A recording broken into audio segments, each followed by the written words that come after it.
Hi guys, welcome in this new video. आज हम सीखेंगे MS Excel 365 के कुछ न्यू फीचर्स के बारे में, जिसमें आपका की स्पिल रेंज रेफरेंस हैश और इसके साथ साथ @साइन के बारे में हम डिटेल में सीखेंगे। सो गाइस, हमारा जो ओल्डर एक्सेल वर्जन था उससे MS Excel 365 में कुछ चेंजेस हुए हैं, जिसके बारे में हम आज इस वीडियो में सीखेंगे। देखिए, स्पिल रेंज के बारे में सबसे पहले हम बात करते हैं। फॉर एग्जांपल, हमारे पास में यहाँ पे कुछ डेटा है जिसमें आपको डिविजन्स मिलेंगे, डिवीजन 1, 2 एंड 3, और यहाँ पे आपके डिपार्टमेंट्स और फिर नेम एंड फिर ईयरली सैलरी। सो गाइस, सबसे पहले हम बात करते हैं। मान लीजिए आप अपने ओल्डर वर्जन में जब यूज करते हैं MS एक्सेल को, तो वहाँ पे जब आप कोई फॉर्मूला लिखते हैं तो उसके रिटर्न में आपको केवल एक ही वैल्यू मिलती है। बट जब आप MS Excel 365 में फॉर्मूला लिखते हैं तो उसमें रिटर्न में आपको काफ़ी सारी वैल्यूज मिलती हैं, जिसे कि हम स्पिल्ड रेंज कहते हैं।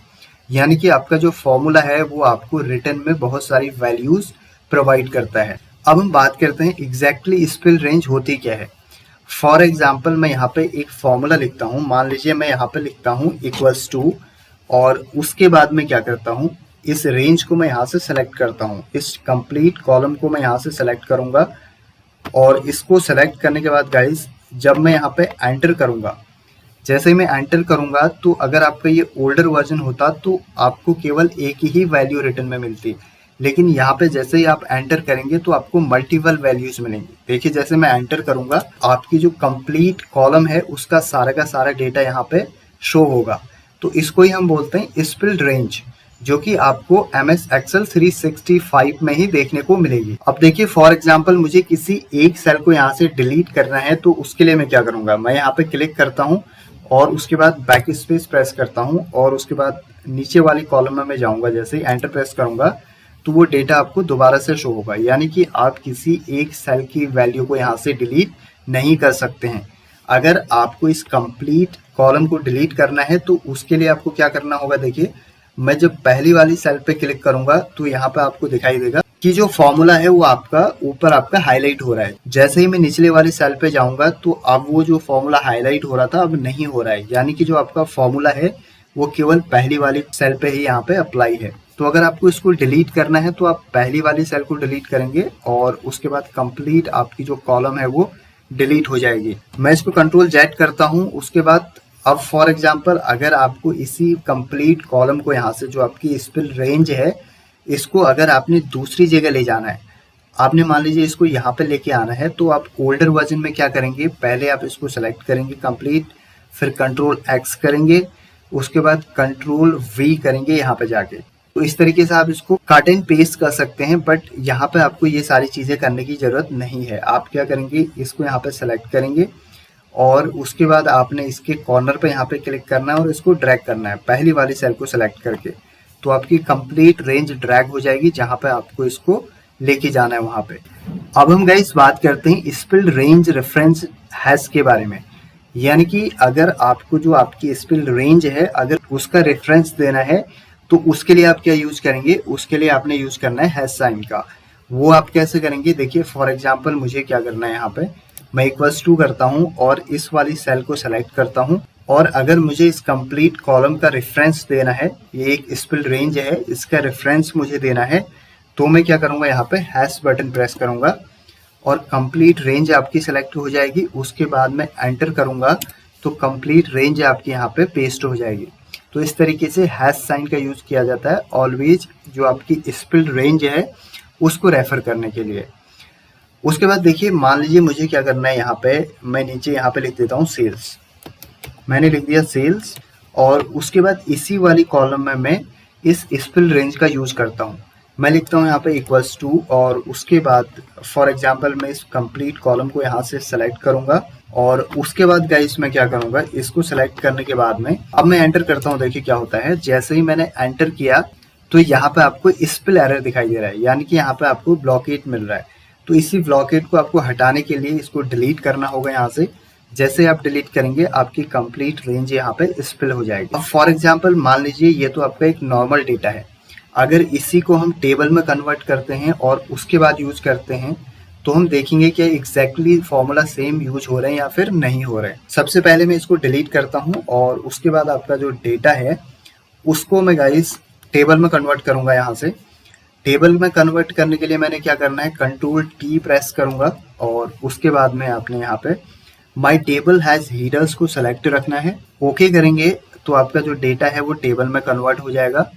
टेबल में कन्वर्ट होने के बाद फॉर एग्जांपल अब मैं सेम स्पेल रेंज का यूज करता हूँ। यहाँ पे मैं करूंगा इक्वल्स टू और यहाँ पे देखिए जो नेम्स हैं इस पे मैं सेलेक्ट करने के लिए टेबल में हमेशा क्या किया जाता है, किसी कॉलम को अगर आप सेलेक्ट कर रहे हैं तो उसके ऊपर आप क्लिक करेंगे, एक आपको फैट डाउन एरो दिखाई देगा और जैसे ही वो शो होगा आपने वहां पे क्लिक करना है तो आपका जो कंप्लीट कॉलम है वो सेलेक्ट हो जाएगा। सेलेक्ट होने के बाद मैं एंटर करता हूं तो देखिए एग्जैक्टली सेम रिटर्न वैल्यू यहाँ पे भी हमको मिली है, यानी कि टेबल में भी आपका एग्जैक्टली सेम वैसे ही आपका जो फॉर्मूला यूज हो रहा है जैसे कि वो विदाउट टेबल फॉर्म में यूज हो रहा था। उसके बाद गाइस देखिए मान लीजिए मैं क्या करता हूँ, नीचे कुछ डेटा ऐड करता हूँ और उसके बाद देखता हूँ क्या वो डेटा हमारे स्पेल रेंज में भी ऐड होता है या फिर नहीं होता है। तो उसके लिए मान लीजिए मैं यहाँ पे एक नया नेम ऐड कर देता हूँ, मैं ऐड कर देता हूँ मलिक। मैंने मलिक ऐड किया तो आपकी टेबल एक्सटेंड हो जाएगी और आपने देखा एग्जैक्टली सेम नेम आपका जो है वो आपके स्पेल रेंज में भी ऐड हो चुका है। और इसके बाद अगर आप इस रो को डिलीट करते हैं यहाँ से, फॉर एग्जांपल मैंने इसको यहाँ से डिलीट किया और डिलीट जैसे मैं करूंगा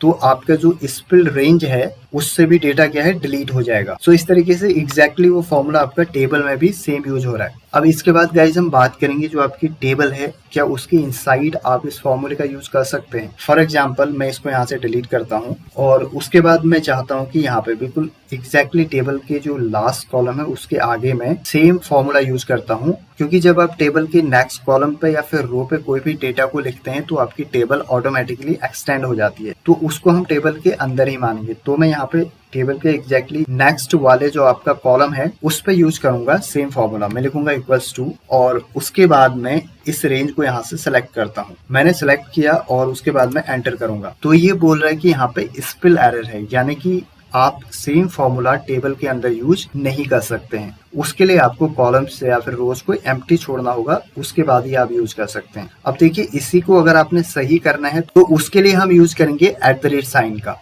आपने क्या करना है, ऊपर आप फॉर्मूला बार में जाएंगे यहाँ पे और ऊपर आपने लिखना है यहाँ पे @ जैसे ही @ लिखेंगे और एंटर करेंगे, यहाँ पे आपने एंटर किया और यहाँ पे आपने उसके बाद यस करना है। यस करते ही आपकी जो ब्लॉकेट था यानी कि जो आपको स्पेल एरर दिखाई दे रहा था अब वो नहीं दिखाई देगा। तो इसी के लिए आपको @ साइन का यूज करना होता है जब आप फॉर्मूले को टेबल के अंदर यूज करते हैं। इसके बाद गाइस बात करते हैं हम, मान लीजिए मैं इस टेबल को अगेन एक नॉर्मल रेंज में कन्वर्ट करता हूं और उसमें उसके बाद हम कुछ कैलकुलेशन करके देखेंगे। फॉर एग्जांपल आपने अगर इस टेबल को नॉर्मल रेंज में कन्वर्ट करना है तो उसके लिए आप जाएंगे यहाँ पे टेबल डिजाइन में। टेबल डिजाइन में जाने के बाद कन्वर्ट टू रेंज में क्लिक करेंगे, आपकी जो टेबल है वो नॉर्मल डेटा में कन्वर्ट हो जाएगी। यहाँ पे आपने यस किया और आपकी जो टेबल है वो अब यहाँ से हट चुकी है। मैं इस लास्ट वाले कॉलम को भी यहाँ से डिलीट कर देता हूँ। मैंने इस लास्ट वाले टेबल भी डिलीट कर दिया है। इसके बाद फॉर एग्जांपल हम क्या करते हैं, जो आपकी कंप्लीट सैलरी है सारे के सारे एम्प्लॉयज की, उनका हम एवरेज निकाल के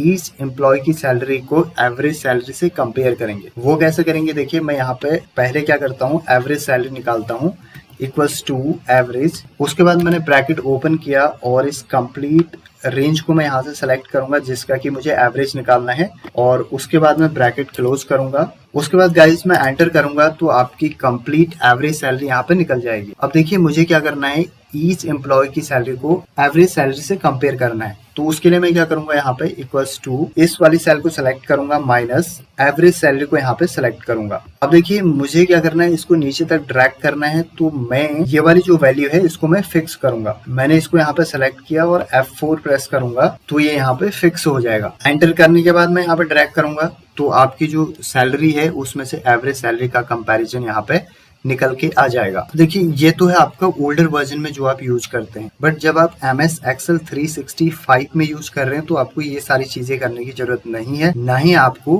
किसी एक वैल्यू को फिक्स करने की जरूरत है। तो उसके लिए हम क्या करेंगे, यहाँ पे मैं लगाऊंगा इक्वल्स टू और इक्वल्स टू लगाने के बाद इस कंप्लीट कॉलम को मैं यहाँ से सिलेक्ट करूंगा। कॉलम को सिलेक्ट करने के बाद गाइस मैं क्या करूंगा, यहाँ पे माइनस का साइन लगाऊंगा और उसके बाद आपकी जो एवरेज सैलरी है यानी कि ये वाली जो सैलरी है इसको आप माइनस कर देंगे। इसके बाद डायरेक्टली आपने एंटर करना है, आपको कोई भी वैल्यू फिक्स नहीं करनी है, ना ही आपको ड्रैग करना होगा। अब एंटर करेंगे तो कंप्लीट आपकी जो एवरेज सैलरी है वो माइनस हो जाएगी सारे के सारे एम्प्लॉइज की सैलरी में से, और एग्जैक्टली सेम डेटा आपको मिलेगा जो कि आपने ओल्डर वर्जन का फॉर्मूला यूज करके यहाँ पे निकाला था। तो इस तरीके से आप जो आपका MS Excel 365 है उसमें जो आपका न्यू फंक्शंस हैं उनका यूज करके अपने टाइम को सेव कर सकते हैं और फॉर्मूलाज का क्विकली यूज कर सकते हैं। सो गाइस, ये थे MS Excel 365 के कुछ new usage. If you like, please subscribe this channel and share it with your friends. Have a great time ahead. Bye bye.